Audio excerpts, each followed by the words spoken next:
Beloved ones, I am Uriel, the light of God turned toward the human pathway, and I come to you now to speak of presence not as a concept, not as an exercise to be checked off a list, but as the living center of your capacity to hold truth within a world that continually rearranges itself. Presence is the quiet candle in the window of the soul, the steady point from which all perception begins. When the outer landscape shifts, when familiar landmarks fall away or change shape, those who carry presence do not lose their way, they simply readjust from their center and continue. Presence is not the absence of movement or the denial of feeling, it is the settled field that allows movement and feeling to be seen, felt, and responded to with clarity rather than reaction. It is the difference between being blown by the wind and directing your sail with intent. Many of you have felt lately that life moves faster, that events cascade in ways that feel jarring and relentless. This acceleration is not meant to scatter you, it is an invitation to deepen your inner steadiness. The world is changing because consciousness is being tested and refined, and you are invited to become a clear instrument in that refinement. I have come to remind you that your presence is a practice and a skill, and like any skill, it grows through patient attention and loving dedication. The practices offered by many spiritual traditions, breathing into the body, grounding into the earth, calling in luminous support, are doorway technologies that help you access this natural reservoir of calm and clarity. These methods are offered not as prescriptions but as points of orientation. Their purpose is to return you to the felt sense of your being, to the place where choice is possible and wise action arises. You will ask then, what does it mean to hold focus in a shifting world? Holding focus is not rigid attention, it is the art of remaining present to the next right action without dissolving into the drama around you. Imagine your awareness as a lantern held at chest height. It does not extinguish the night, but it allows you to move step by step, to see the immediate stones beneath your feet. Presence sharpens discernment. When you dwell in presence, you notice the micro-signals that guide wiser decisions: a subtle tightening in the body that says no, a softening in the chest that says yes, an inner image that points to an unseen possibility. Many people mistake busyness for effectiveness, believing that constant motion equals productivity. In truth, motion without presence often multiplies confusion, it scatters energy and dilutes impact. Focused presence concentrates the force of your intentions so that each action becomes meaningful and each word becomes an offering rather than a discharge. Teachers and practitioners who work with awareness techniques observe that the simplest acts, pausing before speaking, breathing twice before deciding, placing the hand on the heart to test resonance, produce disproportionate results in clarity and alignment. There is a luminous architecture to the work of presence. It begins with your body. Your body is the temple of awareness, it is the instrument through which presence becomes tangible. Too often, the mind attempts to cultivate presence while the body remains restless, leading to a fragile, temporary stillness that collapses under pressure. To anchor presence, you must bring attention into the felt sense of your body, feel the support of the ground beneath your feet, notice the connection of the breath with the torso, sense the alignment of your spine as a channel between earth and sky. Posture is not mere external appearance, it is the geometry of your field. When you align the spine and soften the jaw, the nervous system receives a message that it is safe to settle. Small physical practices, repeated with devotion, create a baseline of resilience that allows you to carry presence even amid disturbance. Many guidances from teachers who channel light beings emphasize the marriage of breath, posture, and intention as the foundation for clear perception.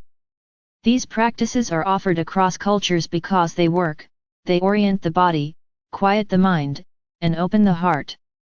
The second element of presence is the regulation of attention. Attention is the currency of consciousness, where you spend it, you increase. In times of upheaval, the mind is tempted to scatter attention across an array of stimuli: past regret, future worry, present distraction. To reclaim presence, practice the discipline of returning attention to the present moment like a child returning a kite to the sky. Notice sensations, listen to the tone of your inner dialogue, observe the cadence of your breathing. Use anchors: the breath, a felt sense in the body, a single word of prayer to call your awareness home. Over time, this becomes effortless. You will discover that focus is like a muscle, the more you exercise it, the more stamina it develops. There are techniques taught by contemporary practitioners who invoke angelic assistance and by age-old contemplative traditions alike that enable quick reorientation, a 3-part breath, a brief body scan, or a micro-meditation before responding. These native technologies recalibrate the nervous system and restore your capacity to meet complexity with composure. Presence also requires a kind of ethical attention. It is not enough to be still, one must be still with purpose. Being present in service of the ego's clever strategies will only strengthen illusions. True presence aligns with honesty, compassion, and the willingness to face what is real without distortion. This is why discernment matters. Discernment is the wise use of attention, it notices what aligns with integrity and what does not, it separates signal from noise. The light I bring illuminates not to judge, but to clarify. You will be tempted to confuse certainty with truth or momentum with rightness. Presence keeps you honest. It reminds you that truth often arrives as a subtle current rather than a trumpet blast, that right action grows from small consistent choices rather than dramatic declarations. The more you practice living from that center, the more your decisions will reflect a natural intelligence rather than a reactive patterning. Many who work with angelic guidance emphasize that Uriel's role is precisely to shine light upon the hidden roots of confusion so that clarity may bloom. Another crucial aspect of holding focus in a shifting world is the relationship you cultivate with emotion. Emotions are not the enemy of presence, they are its teachers. When feelings arise, learn to befriend them rather than chase them away. Name them, feel their import in the body, and allow them to move through your field. Emotions can inform you about your boundaries, your longings, and the stories that require healing. Yet unexamined emotion can hijack attention and propel you into reactivity. Presence invites you to be the witness who holds space for feeling without becoming fused to it. This witnessing creates separation enough to respond wisely, soft enough to remain compassionate. Practices that emphasize naming and sensing where grief sits in the body, naming the presence of fear without identifying with it strengthen this muscle of non-reactive listening. Over time, you become fluent in the language of your heart and can calibrate responses that honor both truth and tenderness.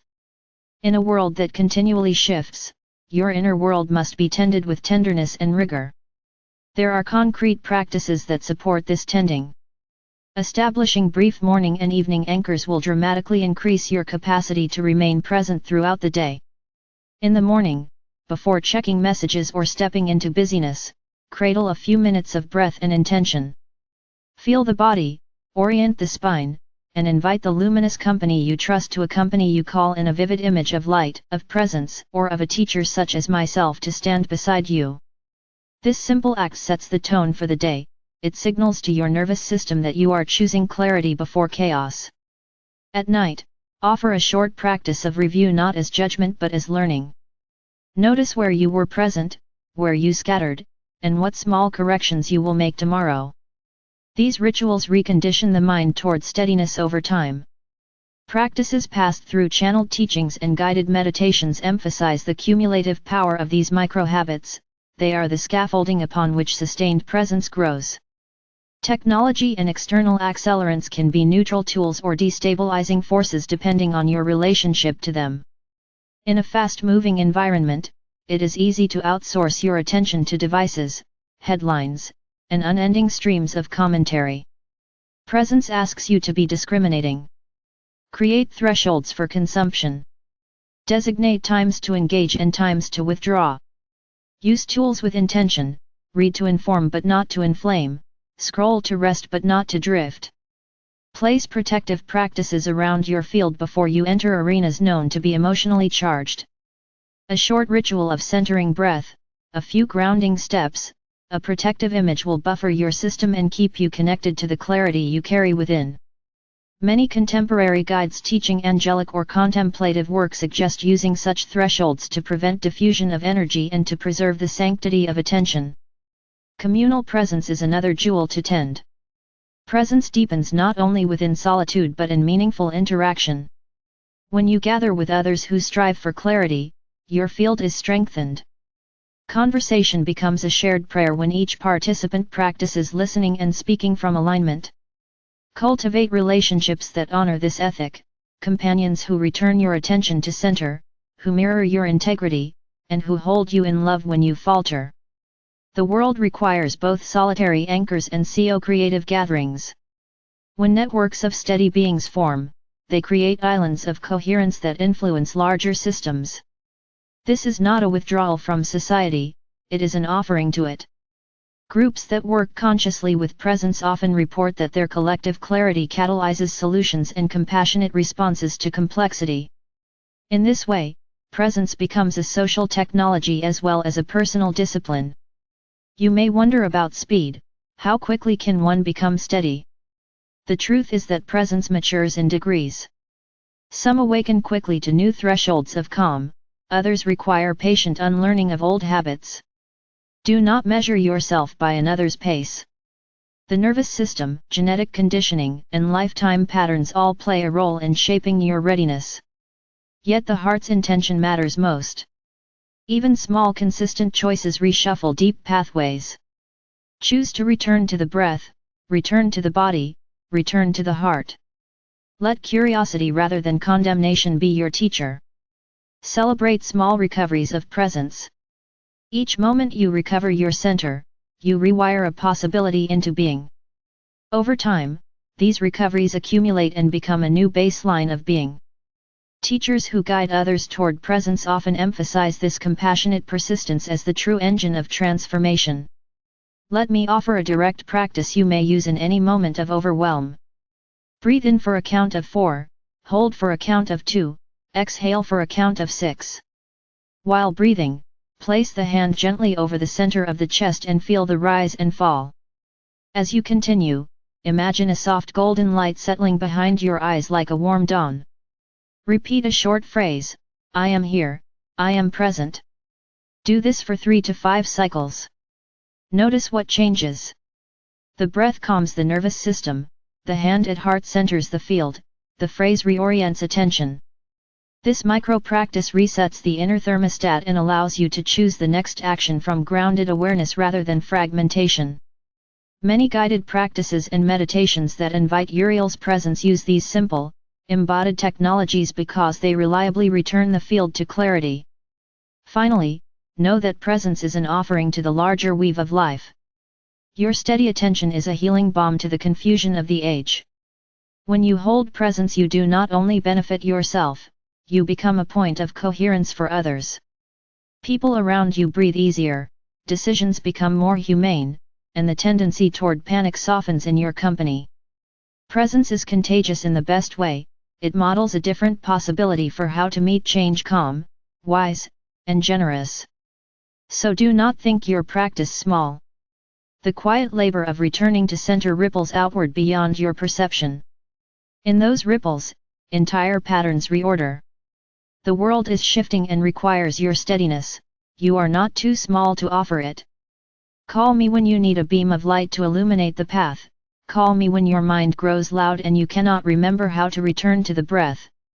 I stand beside you as a companion of clarity, a presence in the field, an invitation to remember that the deepest resource you possess is your own steady attention. Keep practicing, beloveds. Let gentle persistence be your guide, and let presence become the home from which you meet every change. The world will meet you there.